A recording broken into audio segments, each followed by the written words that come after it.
का पुनः प्रिय बच्चों, स्वागत है आपके YouTube channel read and learn with Ranjit Kumar पे। आज हम लोग करने वाले हैं कक्षा 8वीं 8th ग्रेड विज्ञान का कंप्लीट सॉल्यूशन। और आज हमारा अध्याय जो है बच्चों वह है अध्याय नंबर 6, दहन एवं ज्वाला। आज हम दहन और ज्वाला, दहन मतलब कोई भी वस्तु को जलाना समझ सकते, ज्वाला मतलब जो आपने जलाए तो उससे जो आग उत्पन्न हुई उसे क्या कहेंगे, हम ज्वाला कहते हैं। ठीक है, तो चलिए हम पहला प्रश्न लेते हैं। और उसके पहले प्रिय बच्चों, प्लीज चैनल में नए हो तो चैनल को सब्सक्राइब कर लो यार। अगर आप चैनल को सब्सक्राइब करते हो तो आपको आगामी वीडियो जो भी अपलोड होगा वो आपको नोटिफिकेशन के द्वारा मिल जाएगा। इसी के लिए चैनल को सब्सक्राइब अवश्य करें। प्रश्न नंबर पहला है हमारा, दहन क्या है। तो दहन क्या है इसको हम समझेंगे पहले, ठीक है। फिर नीचे दिए गए पदार्थों से दाह एवं अदाह पदार्थ की या पहचान कर लिखिए।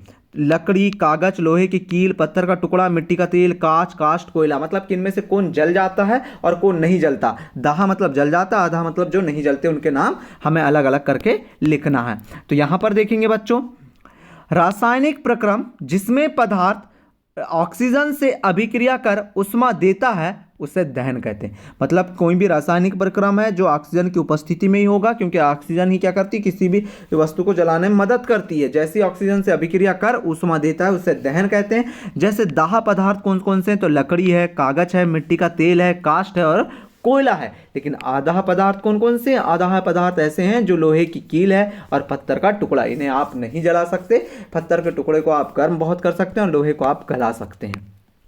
अगला प्रश्न है दूसरा, ऊष्मीय मान किसे कहते हैं। ईंधन के ऊष्मीय मान को किस मात्रक द्वारा प्रदर्शित किया जाता है।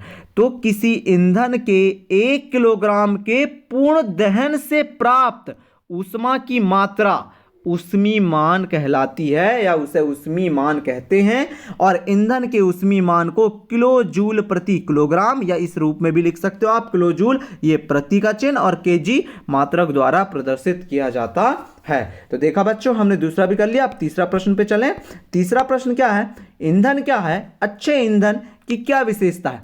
तो बच्चों ये प्रश्न बहुत इंपॉर्टेंट है, क्योंकि ये आगे भी आपको मिलेगा, इसके लिए इसे अच्छे समझिए। ईंधन क्या है, तो लकड़ी, काष्ठ, कोयले, पेट्रोल, मिट्टी का तेल आदि ये क्या है, सब ईंधन है। इन पदार्थों को ईंधन कहते हैं। और अच्छे ईंधन की विशेषता क्या है कि वो बहुत अच्छा जलना चाहिए। ये तो फर्स्ट बात है ना, क्या नहीं। फर्स्ट बात क्या है कि वो बहुत अच्छे से जलना चाहिए। तो देखो, अच्छा ईंधन वह है जो सहज उपलब्ध हो जाए, वह सस्ता होता है, वायु में सामान्य दर से सुगमतापूर्वक जलता है, यह अधिक मात्रा ऊष्मा उत्पन्न करता है, यह जलने के बाद कोई अवांछनीय पदार्थ नहीं छोड़ता है। वही तो अच्छा ईंधन है। अगर आप कोई पदार्थ को जला रहे हो और उसने क्या किया, आप लोगों को कार्बन मोनोऑक्साइड जो धुआं निकलता है कि ना उसमें आग जलाने से, तो जो कार्बन मोनोऑक्साइड दिया तो वो बहुत जहरीला होता है ना, श्वसन में जाता है, फेफड़ों में चिपक जाता है, जिससे कि आपके शरीर को नुकसान पहुंचाता है। इसके लिए अच्छा ईंधन ही आपको उपयोग करना चाहिए। ठीक है, अब अगला प्रश्न ले लेते हैं।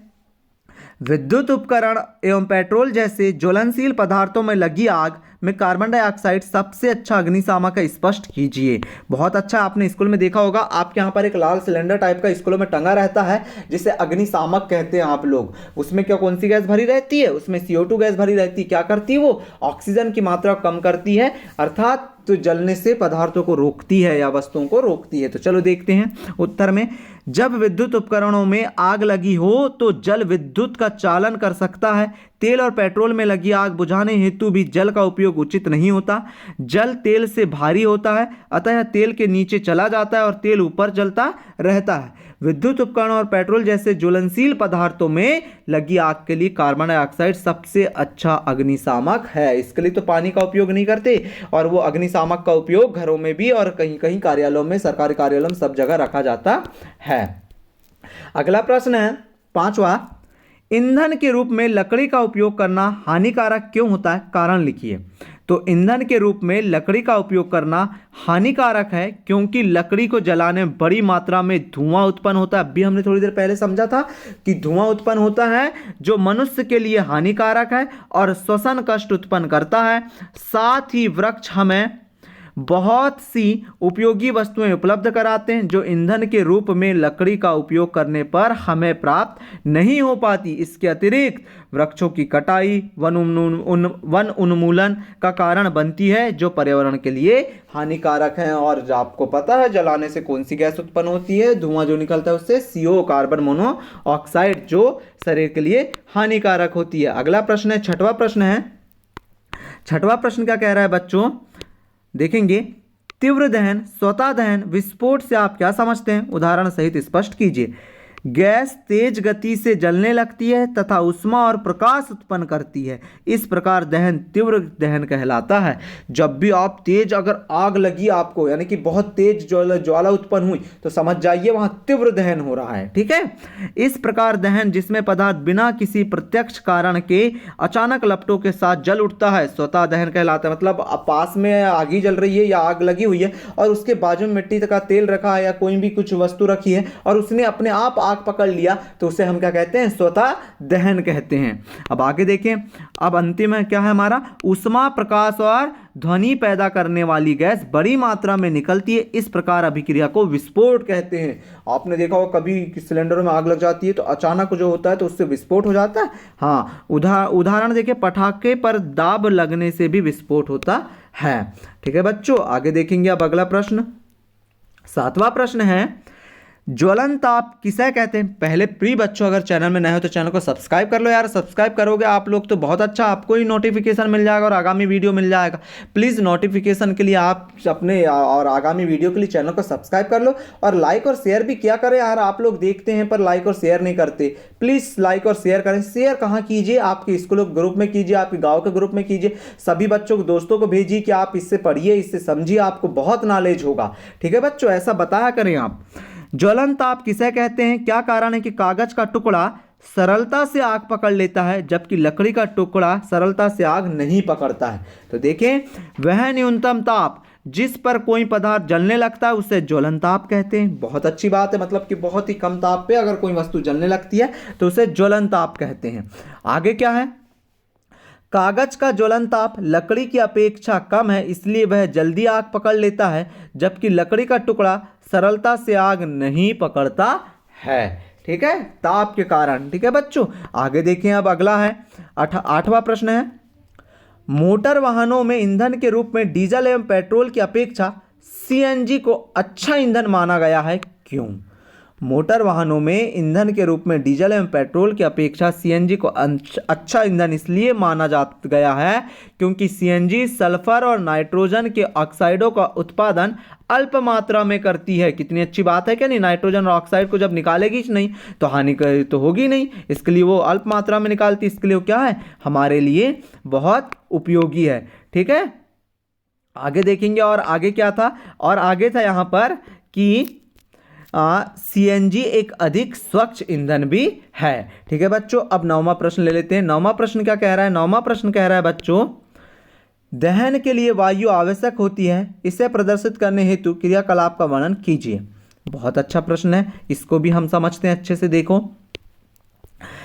तो कोई भी दहन हो उसको जलाने के लिए वायु आवश्यक होती क्यों, है ना?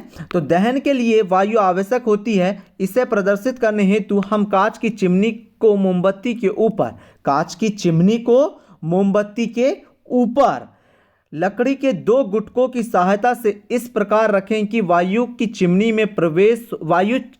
में प्रवेश होता रहे। देखिए ज्वाला को क्या होता है।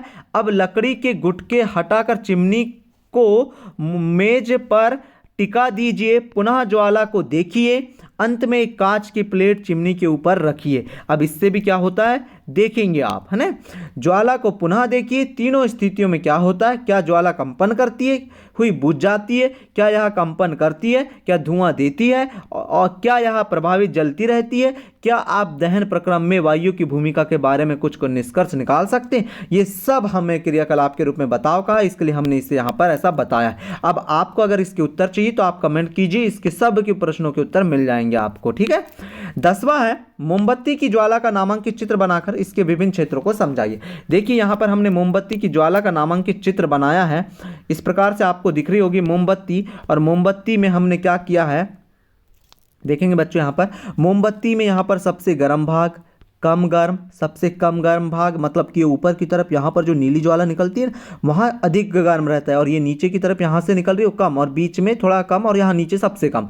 पूर्ण दहन का बाह्य क्षेत्र है, मतलब कि वहाँ पर नीला क्षेत्र हो जाता है। आंशिक दहन पर मध्य भाग में पीला रंग मिलता है, और बिना जली मोमबत्ती का सबसे आंतरिक भाग हमेशा कैसा रहेगा, यहाँ पर जलेगा नहीं तो काला हो जाएगा ना। तो इसके लिए क्या हो जाएगा, ये पूरा का पूरा भाग हमने यहाँ पर लिख दिया और उसे वहाँ पर ही समझा दिया। तो इस प्रकार से प्रिय बच्चों हमने अध्याय हमारा जो था ये वाला दहन एवं ज्वाला पार्ट 6 हमने उसे कंप्लीट समझ लिया। तो बच्चों आपको करना क्या है, चैनल को सब्सक्राइब करना है, दोस्तों के साथ शेयर करना है और लाइक भी अवश्य करना है, और ऐसे ही वीडियो के लिए आपको चैनल को सब्सक्राइब करना है। ठीक है बच्चों, मिलते हैं अगले वीडियो में। Thank you for watching.